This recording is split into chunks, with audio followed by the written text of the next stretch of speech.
हमारे साथ राज्यसभा सांसद, भारतीय जनता पार्टी के राष्ट्रीय महामंत्री और इस वक्त राजस्थान और कर्नाटक के प्रभारी डॉक्टर राधा मोहन दास अग्रवाल मौजूद है।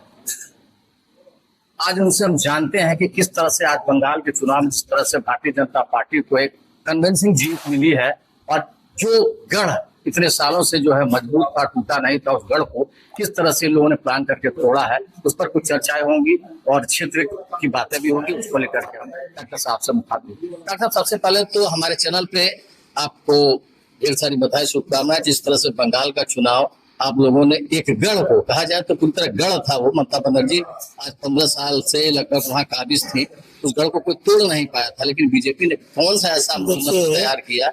ये कहना कि वो ममता बनर्जी का गढ़ था, यह अधूरा सच है। 20 साल वहाँ कांग्रेसियों का शासन रहा, 34 साल वहाँ वामपंथियों का शासन रहा और 15 साल ममता बनर्जी का शासन रहा। तो कुल आप जोड़ डालिए तो मुझे लगता है करीब करीब 70 साल हो गए, 78 साल हो गए। पूरा का पूरा पश्चिमी बंगाल राष्ट्र विरोधी ताकतों के जकड़बंदी में, विकास विरोधी पार्टियों की जकड़बंदी में और लोकतंत्र विरोधी पार्टियों की जकड़बंदी में तब से लेकर वो आज तक चल रहा था। और मुझे ये कहने में कोई गुरेज नहीं है, जैसा इस देश के नागरिकों ने अंग्रेजों के कार्यकाल में पराधीनता की बेड़ियां काटने के लिए आंदोलन किया और 1947 में देश आजाद हुआ। 1947 के बाद पूरा देश तो आजाद हो गया। बंगाल में वही काले अंग्रेज कांग्रेसी थे, वही चीन के इशारे पर काम करने वाले वामपंथी थे और मुस्लिम तुष्टीकरण की चरम सीमा पर पहुंची हुई बहन ममता बनर्जी थी। बंगाल के नागरिक आज ही जा चुके थे, तो बेचारे करते क्या। भारतीय जनता पार्टी की उतनी पकड़ नहीं थी उसमें। कभी उन्होंने कांग्रेस को ट्राई किया, कभी सीपीएम को ट्राई किया, कभी ममता बनर्जी को ट्राई किया और सबने उन्हें ठेंगा दिखा दिया। आज वो मजबूती से चुनाव के पहले ही तय कर चुके थे कि हम भारतीय जनता पार्टी की सरकार बनाएंगे। हमारे मोदी जी के नेतृत्व में उनके अंदर बहुत विश्वास पनपा है। हमारे अमित शाह जी की रणनीतियां, उनका संघर्ष, उनका कौशल पूरा देश उनका लोहा मानता है। लेकिन सच यही है कि बंगाल के नागरिकों के सामने आज जो उन्होंने एक मूक लोकतांत्रिक क्रांति की है और इन आतंकवादी शासनों को, तानाशाही शासनों को, तुष्टीकरण पर राजनीति करने वाली सरकार को उठा के पटकनी दी है, लोकतंत्र के इतिहास में ऐसा बहुत बार होता नहीं है। तो मैं नागरिकों को बधाई दूंगा। हमारी पार्टी ने मोदी जी के नेतृत्व में काम किया है, अमित शाह जी की रणनीति में काम किया है। मतलब जिस तरह से देखा जाए कि बंगाल में कहा जाता था कि अभी जो एसआईआर की प्रक्रिया अपनाई गई, विपक्ष का लगातार आरोप है कि उसमें ऐसे वोटर्स के नाम काट दिए गए जो कहीं ना कहीं ममता बनर्जी के कोर वोटर हुआ करते थे, जबकि विपक्ष सत्ता पक्ष का कहना है कि बांग्लादेशी और रोहिंग्यों के सहारे जो है अब तक चुनाव जीतती रही ममता बनर्जी, उनका जब वोट कटा है तो आज ये स्थिति बनी। क्या कहेंगे इस पर? आप तो अच्छी तरह जानते हैं ये सच नहीं है। अभी केरल से कांग्रेस के वरिष्ठ नेता का बयान आया है। केरल में कम्युनिस्ट पार्टी ने बहुत सारे बाहर से आए हुए लोगों को, जिहादी टाइप के लोगों को, मुस्लिम लीग के नाम पर एसडीपीआई और जमाते इस्लामी के कार्यकर्ताओं को अपना वोटर बना दिया था। कांग्रेस के उस वरिष्ठ लीडर ने भाजपा को धन्यवाद दिया है कि एसआईआर हो गया तो ये सारे फर्जी वोट निकल गए और हम कांग्रेस पार्टी के लोग सरकार में आ सके। तो अब इन लोगों की एटीट्यूड होता है, जहां इनको सूट करता है वहां ये एसआईआर की प्रशंसा करते हैं, जहां उनको अपनी हार दिखती है वहां विरोध करते हैं। और क्या विरोध करेगी कांग्रेस? 2 विधायक जीते हैं कांग्रेस के बंगाल में, दोनों मुस्लिम हैं। आसाम में 22 या 21 विधायक जीते हैं, 21 के 21 मुस्लिम हैं। कांग्रेस के बैनर से बंगाल और आसाम में कोई हिंदू जीता ही नहीं। क्यों भाई? क्या हिंदू इस देश के नागरिक नहीं है? क्या कांग्रेस पार्टी जो राष्ट्रीय पार्टी होने का दावा करती है, उसे वहां के आसाम और बंगाल के हिंदुओं का विश्वास नहीं जीतना चाहिए था? आप जब मुस्लिम तुष्टीकरण की पराकाष्ठा कर दोगे, हिंदुओं के प्रति घृणा का बोध रख लोगे, तो कहाँ जाएंगे वो हिंदू? तो संगठित हो गए। उन्हें हमने थोड़े संगठित किया है। हिंदुओं को 100% हमारे साथ ढकेलने का काम कांग्रेस पार्टी ने किया और बहन ममता बनर्जी ने किया। टूट गए थे वहां के लोग। तो ये SIR का मामला नहीं है। 92% मतदान हुआ है।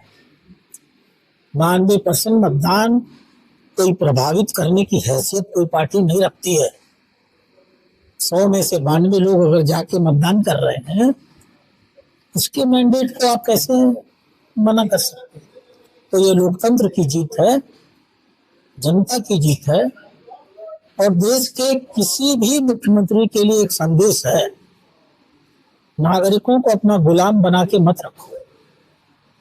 तुम समझते हो कि कुर्सी पर बैठ गए हो और जैसा चाहोगे वैसा आचरण करोगे, जितनी चाहो गुंडाई कर लोगे, अहंकार के चरम पर चले जाओगे। तो जनता उठा के जब पटकती है, बेभाव मारती है जनता, जब तय कर लेती है। बंगाल में मारा है लोगों ने, वहां मारा है, तमिलनाडु में दीदी तो अभी भी एक नए राजनेता को उन्होंने विजय को चुन करके बहुमत दे दिया। चुनाव के बाद से देखा जा रहा है कि लगातार बंगाल में हिंसा जारी है। वहीं ममता दीदी जो है अभी भी इस्तीफा देने से हिंसा तो बहुत क्या है, हिंसा तो बहुत कम है। आप 2021 और 2016 के चुनावों का इतिहास निकाल के देख लीजिए। सैकड़ों की संख्या में चुनाव के बाद भारतीय जनता पार्टी के कार्यकर्ता मारे जाते थे, औरतों के साथ बलात्कार होता था, उनके घरों को जलाया जाता था, उनकी संपत्तियां लूटी जाती थी। अब तो एक दो छुटपुट घटनाएं ये लोग कर ले जा रहे हैं। और जिस तरह से अभी अधिकारी के पीए की हत्या हुई है, वो क्या लेकिन अब उनको ऐसा संदेश दिया जाएगा कि दोबारा ऐसा करने की हिम्मत नहीं कर पाएंगे। यानी बंगाल को पूरी तरह बदल दिया जाएगा। बंगाल की जनता यही चाहती है।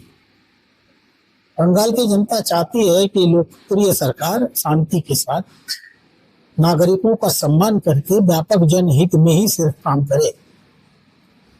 अपनी सत्ता को बनाए रखने के लिए हर प्रकार की गुंडाई करे। उब गई है वहां की जनता, और भारतीय जनता पार्टी में ऐसी अराजक राजनीति है गोरखपुर में आज भी। और आप आते हैं तो समय भी देते हैं जनता के बीच में, अपेक्षा भी आपसे बहुत है। ये संदेश कैसे बैठा पाते हैं और आगे क्या सोच है यहाँ की गोरखपुर की जनता को लेकर? देखिए, यही मेरा शहर है, यही मेरी जन्मभूमि है, और जीना यहाँ मरना यहाँ, इसके सिवा जाना कहाँ। तो मैं गोरखपुर को भूल जाऊं ऐसा मूर्ख नहीं हूं। यहाँ हूं तो सब जगह काम करूंगा, और यहाँ नहीं रहूंगा तो कहीं काम नहीं कर पाऊंगा। गोरखपुर के नागरिक जानते हैं कि मैं कहीं भी रहूं गोरखपुर के लोगों के साथ ही रहता हूं, और मैंने 20 साल नहीं दिया है। जनता ने मुझे 20 साल काम करने दिया है, क्योंकि मैंने राजनीति में अपने सिद्धांतों से कभी समझौता नहीं किया है। किसी को पैसा नहीं दिया है, किसी का गलत काम नहीं किया है, किसी अपराधी को प्रश्रय नहीं दिया है। 20 साल की राजनीति में एक भी ठेकेदार मेरे घर पर पैर नहीं रख सकता है। आज तक एक भी अधिकारी मेरे घर नहीं आया है। गोरखपुर के किसी भी थाने के अंदर मैंने कभी पैर नहीं रखा है। कचहरियों में मैं नहीं गया, और काम सबके कराता रहा। तो मैंने एक अलग प्रकार की राजनीति की है, जनता ने इसको स्वीकार किया है, और मैं तो चुनौती के साथ कहता हूँ, कल मुझे अगर पार्टी कह देगी कि अब आप राज्यसभा की सांसदी छोड़िए और जाइए विधायक बन जाइए, तो फिर गोरखपुर में आ जाऊंगा। मेरे लिए यह सीट किसी राज्यसभा की सीट से ज्यादा बड़ी, ज्यादा महत्वपूर्ण और ज्यादा सम्मानित है।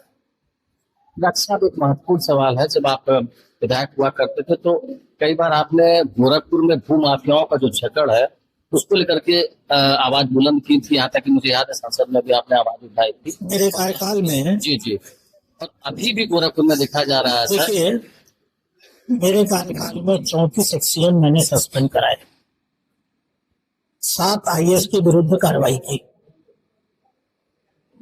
न जाने कितने ठेकेदारों की कितने करोड़ के ठेकों को मैंने बर्बाद कर दिया। कोई मेरे पास सिफारिश लेके नहीं आया, कोई मुझे धमकी दे के नहीं आया, क्योंकि लोग ये जानते थे कि डॉक्टर साहब अगर किसी निर्माण पर आपत्ति कर रहे हैं तो इसलिए नहीं कर रहे हैं कि उनको अपना ठेकेदार देना है, इसलिए कर रहे हैं क्योंकि उन्हें 100% काम चाहिए। मैं जब तक था मैंने किया है। अब आज मैं यहाँ का विधायक नहीं, एक स्थानीय विधायक के रूप में हर चीज में हस्तक्षेप करना, खराब गुणवत्ता के कामों को रुकवाना, अब आज मेरा दायित्व नहीं हो सकता। ये तो जो स्थानीय वर्तमान के जनप्रतिनिधि हैं उनको करना होगा।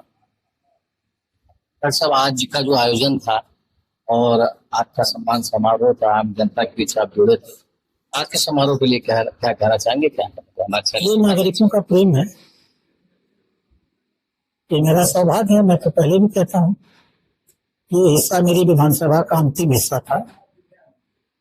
मेरे पास नागरिक आए थे, मैंने उनके काम करवा दिए।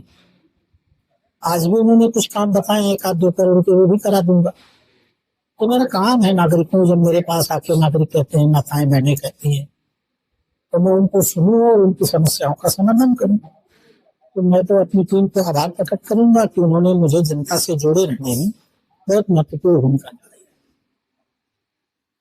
तो ये थे डॉक्टर राधा मोहन दास अग्रवाल। इन्होंने बड़ी बेबाकी से अपनी बातों को कहा और सबके समक्ष अपनी बातों को रखा, और इन्होंने यह भी बताया कि जिस तरह से मैं विधायक हुआ करता था, तब जनता के बीच में रहता था, आज भी जनता का एक प्रेमी हो और आज भी गोरखपुर के लिए मैं काम करता रहूंगा। भले पहुंच जाओ, अगर मेरी पार्टी मुझे मैं तो नहीं बता सकता।